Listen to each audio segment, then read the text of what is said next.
gbogbo ìràwọ̀ pátá ẹ wá gbóhun tó fẹ́ ṣẹlẹ̀ lọ́jọ́ tòní gangan tí ń ṣọjọ́ Monday January 12 ọdún 2026 tá wà nínú ẹ̀ yìí. Mo kí Ọlọ́run ọba mo ṣèbà Olódùmarè, ìbà akọ́dá ayé, ìbà aṣẹ̀dá ọ̀run, mo ṣèbà Ọ̀rúnmìlà àtóyẹ ẹni tí ò sunwọ̀n ṣe, ẹlẹ́rìí ìpín tòun tàyànmọ́, mo júbà ọkùnrin, mo júbà obìnrin, mo kí gbogbo ojú tó ń wò mí níbikíbi tí ẹ ti ń gbọ́ mi káàkiri àgbáńlá ayé. Ẹ̀yin tẹ́ ń wò mí pátá, ẹ bá ń share fídíò yìí kó jẹ́ òwúlò àtàǹfààní fọ́pọ̀ ènìyàn. Ojú tẹ́ fi ń wò mí ò ní fọ́, bẹ́ẹ̀ ọwọ́ tẹ́ fi ń bá mi share rẹ̀ ẹ ní fi gbọ́mọ sí, ẹ sì ní fi gba lẹ́tà ìbànújẹ́ láṣẹ Ìdùmarè.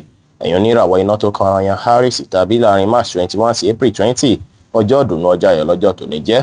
Ọjọ́ tó dára ni láti fi lo àkókò àti ìgbà pẹ̀lú olólùfẹ́ yín. Àkókò tẹ́ bá lò papọ̀ lọ́jọ́ tòní á ládùn alóyin, á sì jẹ́ tó ṣe pé á ran ìbáṣepọ̀ yín lọ́wọ́, á jẹ́ kí ìbáṣepọ̀ yín túbọ̀ dúró déédéé dáadáa, nǹkan máa lọ dáadáa láàyè iṣẹ́ lọ́jọ́ tòní. Kò ní sí ìṣù rárá, ṣùgbọ́n ó ṣeé ṣe kí ẹ bísí púpọ̀ níbi iṣẹ́ lọ́jọ́ tòní, tàbí kó dàbí ìgbà pé rushing máa pọ̀ fún yín. Ọjọ́ tòní á ṣe yín bí ìgbà pé kí ẹ yanjú gbogbo nǹkan kíkan tó dàbí táàsì tẹ́ fẹ́ mójútó níbi iṣẹ́ pátápátá, tó sì jẹ́ pé tẹ́ bá tẹpá mọ́ṣẹ́ dáadáa lénìí ẹ máa ráwọn kọ̀ọ̀kan ṣe níbẹ̀ ní àṣeyanjú lénìí. Kẹ́ ṣe dáadáa sáwọn èèyàn, kí ẹ ní ìrẹ̀lẹ̀ dára, kí ẹ sì lọ àdámì láti ṣàṣeyọrí lọ́jọ́ tòní. Aago 10 láàárọ̀ sí aago 11 láàárọ̀ jẹ́ àkókò èyí tó dára jù fún yín tí ń ṣe lucky hour fún yín lénìí, tí kọ́lọ̀ pink sì jẹ́ kọ́lọ̀ èyí tó dára jù fún yín láti wọ̀ láṣọ ní ọjọ́ tòní. Ẹ̀yin oníràwọ̀ erùpẹ̀ alámọ̀ Taurus tàbí láàrin April 21 sí May 20, ọjọ́ oríire lọ́jọ́ tòní jẹ́ fún yín o. Ọjọ́ ìfẹ́ sí lọ́jọ́ tòní jẹ́ fún yín pẹ̀lú. Nǹkan máa lọ dáadáa fún yín lásìkò yìí o, tó ṣe é pé ìbáṣepọ̀ yín àti olólùfẹ́ yín gan á dánmọ́rán dáadáa lọ́jọ́ tòní. Ọ̀pọ̀ yín ó ṣeé ṣe kó ṣe yín bí ìgbà pé kẹ́ lákòókò àti ìgbà pẹ̀lú olólùfẹ́ yín lọ́jọ́ tòní, tó sì jẹ́ ohun tó dára púpọ̀ láti ṣe lákòókò yìí. Ẹ múra dáadáa lénìí kí ẹ dùn rí lójú, ẹ ṣe dáadáa sáwọn èèyàn kí ẹ bá àwọn èèyàn ṣe pẹ̀lú ìfẹ́. Light pink jẹ́ kọ́lọ̀ tó dára jù fún yín láti wọ̀ láṣọ lónìí. Aago 12 ní ọ̀sán sí aago 1 ní ọ̀sán jẹ́ àkókò èyí tó dára jù fún yín tí ń ṣe lucky hour fún yín lénìí. Ẹ̀yin oníràwọ̀ afẹ́fẹ́ aláwàdà Gemini tàbí láàrin May 21 sí June 21, ọ̀pọ̀ yín ó ṣeé ṣe kí ẹ fẹ́ máa gbárùkù ti àwọn kan lọ́jọ́ tòní. Ẹ lè gbárùkù ti ènìyàn kan lọ́jọ́ tòní tó ṣe é pé ẹ máa padà rí èrè ń jẹ lórí rẹ̀, ẹ máa padà rí reward rẹ̀, tẹ máa kéré ìgbárùkù tí ẹ ṣe. Iṣẹ́ máa lọ dáadáa bó ṣe yẹ kó lọ, ṣùgbọ́n ẹ máa bí sí púpọ̀ lọ́jọ́ tòní o. Àwọn iṣẹ́ tẹ́ ti ṣe láṣepàtì látijọ́ mẹ́ta àti iṣẹ́ tuntun gbogbo ẹ máa wọ́pọ̀ lọ́jọ́ tòní fún yín, ṣùgbọ́n rí dájú pé ẹ kíyèsára pẹ̀lú ìlera ara yín bẹ́ẹ̀ ṣe ń ṣiṣẹ́. Ẹ create time láti relax, láti sinmi, kó má jẹ́ pé bóyá padà lọ rẹ̀yìn tẹ́ pátápátá. Ẹ tẹpá mọ́ṣẹ́ lénìí kẹ́ ṣe nǹkan yín létòlétò. Aago 1 ní ọ̀sán sí aago 2 ní ọ̀sán jẹ́ àkókò èyí tó dára jù fún yín tí ń ṣe lucky hour fún yín lénìí, tí kọ́lọ̀ light green sì jẹ́ kọ́lọ̀ èyí tó dára jù fún yín láti wọ̀ láṣọ ní ọjọ́ tòní.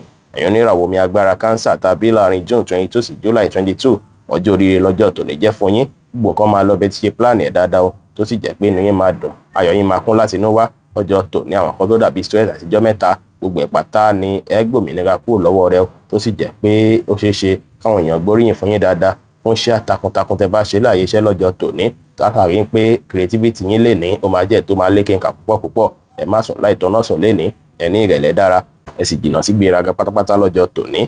Kẹ́ ṣe dáadáa sáwọn èèyàn pẹ̀lú. White jẹ́ kọ́lọ̀ tó dára jù fún yín láti wọ̀ láṣọ lónìí.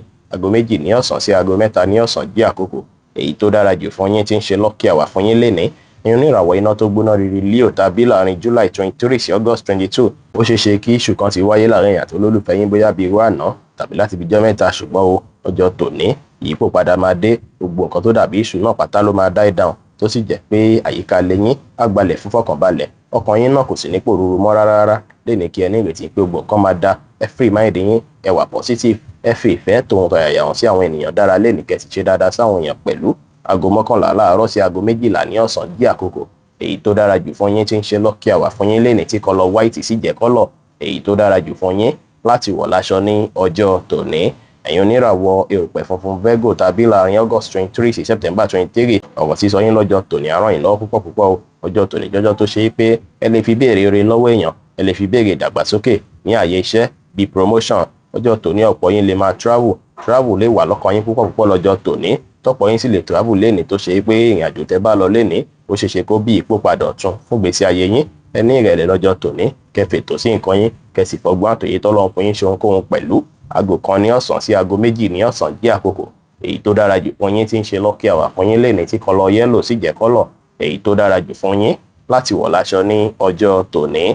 Ní oníràwọ̀ afẹ́fẹ́ Márìmí fín Libra tàbí láàrin September 24 sí October 23, ire owó máa wọlé fún yín dáadáa lọ́jọ́ tòní o. Gbogbo nǹkan tó dàbí stress màlẹ́bí tẹ go through látijọ́ mẹ́ta gbogbo ẹ̀ máa tún yàtọ̀ lọ́jọ́ tòní tẹ máa feel relieved. Ọjọ́ tòní ó ṣeé ṣe kí ẹ ní nǹkan tó ṣe pé ẹ máa retí nínú ọkàn yín tá mú kí inú yín dùn lọ́jọ́ tòní. Ọjọ́ tó dára lọ́jọ́ tòní jẹ́, ṣùgbọ́n kò sí nǹkan kí nǹkan tó lè máa wọ̀nyí nínú ọkàn láti ṣe. Ẹ gbọ́dọ̀ lẹ fẹ́ kówó lórí nǹkan kí nǹkan bíi business rárá tàbí fẹ́ invest lórí nǹkan kí nǹkan àkókò yìí ó dára láti ṣe bẹ́ẹ̀. Ẹ múra dáadáa léni kí ẹ dùn rí lójú, ẹ ṣe dáadáa sáwọn ènìyàn kí ẹ ní ìrẹ̀lẹ̀. Light green jẹ́ kọ́lọ̀ tó dára jù fún yín láti wọ̀ láṣọ lónìí. Aago 7:15 ní àṣálẹ́ sí aago 8:15 ní àṣálẹ́ jẹ́ àkókò èyí tó dára jù fún yín tí ń ṣe lucky hour fún yín lénìí. Ẹ̀yin oníràwọ̀ omi tútù Scorpio tàbí láàrin October 24 sí November 22 ọjọ́ oríire lọ́jọ́ tòní jẹ́ o. Opportunity máa wáyé látọ̀nà jíjìn fún yín. Àlejò lè wá lọ́jọ́ tòní tó ṣe pé ẹ máa ní ẹ̀pọ̀ mìíràn èyí tó ṣe pé ó máa dánmọ́rán dáadáa tó sì lè ní oore tó pọ̀ nínú. Ọjọ́ tòní dára púpọ̀ láti fi ní ìmọ̀, láti fi wá ìmọ̀. Ẹ wá ìmọ̀ lọ́jọ́ tòní. Gbogbo ìmọ̀ tẹ́ bá mọ̀ lọ́jọ́ tòní àwọn yìí lọ́wọ́ púpọ̀ lọ́jọ́ iwájú. Ire owó máa wọlé fún yín lọ́jọ́ tòní. Ẹ rí dájú pé ẹ lọ́pọlọ pípé yín àti bí ẹ ṣe ń sọ̀rọ̀ sí láti ṣàṣeyọrí lórí ohunkóhun lénìí. Ẹ rí dájú pé ẹ grab opportunity èyíkéyìí tó bá wáyé fún yín. Ọjọ́ tòní dára kẹ́ fi ṣe dáadáa sáwọn èèyàn, kí ẹ báwọn èèyàn ṣe pẹ̀lú àwàdà àti ẹ̀rín, kẹ́ sì wà determine. Pink jẹ́ kọ́lọ̀ tó dára jù fún yín láti wọ̀ láṣọ lónìí. Aago 5 ní ìrọ̀lẹ́ sí aago 6 ní ìrọ̀lẹ́ jẹ́ àkókò èyí tó dára jù fún yín tí ń ṣe lucky hour fún yín lénìí. Ẹ̀yin oníràwọ̀ inú àtùpà Sagittarius tàbí láàrin November 23 sí December 22 nǹkan máa pọ̀ púpọ̀ tẹ́ máa rò nínú ọkàn yín lásìkò yìí o. Bóyá látàrí àwọn nǹkan tẹ́tí ń rò ó yẹ kí kíní ti ṣeé ṣe tó wá dàbí ìgbà pé kò tíì ṣeé ṣe. Ọjọ́ tòní ẹ má give up rárá, ẹ má nígbàgbọ́ pé kàn lè ṣeé ṣe o. Ẹ free ara yín dáadáa kẹ́ ní ìgbàgbọ́ pé gbogbo nǹkan máa lọ dáadáa fún yín láìpẹ́ ọjọ́. Nígbà tó ṣe pé ẹ ti já kan ẹ máa padà débẹ̀ náà ni. Kẹ́ wá rí dájú pé ẹ jìnnà sí rírìn òru lénìí. Ẹ má rìn òru rárá lọ́jọ́ tòní kó dára. Ẹ má travel lóru lénìí. Ẹ wà positive kẹ́ sì rí dájú pé ẹ pa àwọn àṣírí kọ̀ọ̀kan yín, àwọn pílànù tẹ̀ ní fún lọ síwájú kẹ́ ẹ pamọ́ láṣírí kí ó lè ṣeé ṣe ní ìrọ̀rùn. Aago 9 láàárọ̀ sí aago 10 láàárọ̀ jẹ́ àkókò èyí tó dára jù fún yín tí ń ṣe lucky hour fún yín lénìí tí kọ́lọ̀ white sì jẹ́ kọ́lọ̀ èyí tó dára jù fún yín láti wọ̀ láṣọ ní ọjọ́ tòní. Ẹ̀yin oníràwọ̀ èròpè eléruku Capricorn tàbí láàrin December 23 sí January 19 ọjọ́ tòní ọjọ́ dúpẹ́ ló jẹ́ o. Ọjọ́ dùnú sí ló jẹ́ pẹ̀lú. Ẹ fọjọ́ tòní kẹ́ fi dúpẹ́ lọ́wọ́ Olódùmarè ọba tó dá yín, tó dá àwọn èèyàn gidi, àwọn èèyàn pàtàkì mọ́ yín. Ọjọ́ tòní appreciate àwọn tó ṣe pé wọ́n dúró tì yín púpọ̀. Ìbáṣepọ̀ yín àtàwọn olólùfẹ́ yín á dúró digbí dáadáa lọ́jọ́ tòní. Ó sì dára púpọ̀ fún yín láti lo àkókò àti ìgbà pẹ̀lú wọn lọ́jọ́ tòní. Láàyè iṣẹ́ àwọn tó jẹ́ pé ẹjọ́ ń ṣiṣẹ́ tàbí àwọn ọ̀rẹ́ yín wá support yín dáadáa tí èsì máa bí kíṣẹ́ tún rọrùn fún yín lọ́jọ́ tòní. Ẹ rí dájú pé ẹ wà ní ìdùnnú púpọ̀. Gbogbo èso tí ẹ máa ṣẹlẹ̀ lénìí abídùnnú àbáyọ̀ fún yín lọ́pọ̀lọpọ̀. Ẹ má wá ṣèlérí ohun tẹ́lẹ̀ múṣẹ́ fẹ́nikẹ́ni. Ẹ ṣe dáadáa sáwọn ènìyàn kí ẹ sì báwọn èèyàn ṣe pẹ̀lú àwàdà àti ẹ̀rín. Light blue jẹ́ kọ́lọ̀ tó dára jù fún yín láti wọ̀ láṣọ lónìí. Aago 3 ní ọ̀sán sí aago 4 ní ọ̀sán jẹ́ àkókò èyí tó dára jù fún yín tí ń ṣe lucky hour fún yín lénìí. Ẹ̀yin oníràwọ̀ afẹ́fẹ́ oníbínú Aquarius tàbí láàrin January 20 sí February 19 ọjọ́ rọ̀rùn lọ́jọ́ tòní jẹ́ fún yín o. Ó ṣeé ṣe kí àwọn nǹkan tó dàbí issue ti wáyé láàyè iṣẹ́ yín bóyá ní irú àná àbí láti bí ijọ́ mélòó kan. Ó ṣeé ṣe kí issue náà padà yanjú pátápátá lọ́jọ́ tòní o. Issue náà máa yanjú pátápátá, nǹkan máa lọ dáadáa láàyè iṣẹ́ lọ́jọ́ tòní. Gbogbo nǹkan tó wá ti dì sí yín lọ́kàn tó wo lọ́kàn yín láti ijọ́ mẹ́ta ẹ máa ní clarity nípa rẹ̀ tí ó sì jẹ́ pé á tún dẹ̀rọ̀. Ọjọ́ tòní jọjọ́ tó ṣe é pẹ́ ní láti free ara yín dáadáa. Ẹ ṣe àwọn nǹkan tá mú kí inú yín dùn káyọ̀ yín kún. Ẹ tẹpá mọ́ṣẹ́ kí ẹ sì wà positive minded lénìí. White jẹ́ kọ́lọ̀ tó dára jù fún yín láti wọ̀ láṣọ lónìí. Aago 3 ní ọ̀sán sí aago 4 ní ọ̀sán jẹ́ àkókò èyí tó dára jù fún yín tí ń ṣe lucky hour fún yín lénìí. Ẹ̀yin oníràwọ̀ omi tí kìí ru Pisces tàbí láàrin February 20 sí March 20 ọjọ́ tó dára lọ́jọ́ tòní jẹ́ fẹ́yìn náà o. Tó ṣe é pé gbogbo ìtẹ́bá ti ẹ̀dá wọlé gbogbo ẹ̀ la yọrí sí rere. Àṣeyọrí wà fún yín ní gbogbo ọ̀nà lọ́jọ́ tòní. Ọ̀pọ̀ yín máa rí àǹfààní láti rìnrìn àjò lọ lókèèrè lọ́jọ́ tòní tó ti jẹ́ pé àwọn ìrìn àjò náà á lóore tó pọ̀ nínú.